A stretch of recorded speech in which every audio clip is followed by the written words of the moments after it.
昨天有位术后复诊的阿姨说，治好了漏尿，才发现腿肿一直没消。这提醒我们，尿失禁可能是身体发出的第一声警报，隐藏的肾病。心脏病更需要及时排查。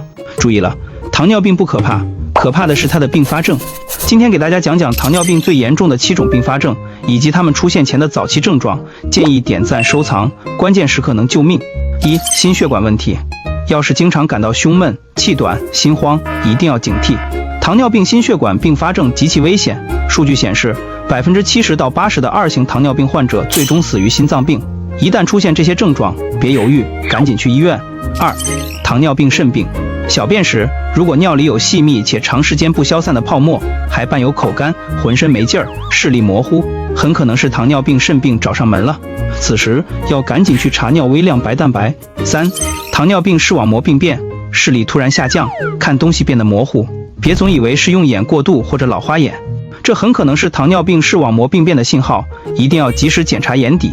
4、糖尿病足风险。发现脚背动脉搏动消失，双脚发凉发紫，这是非常危险的信号，必须马上就医，不然很可能发展成糖尿病足。5、糖尿病神经病变。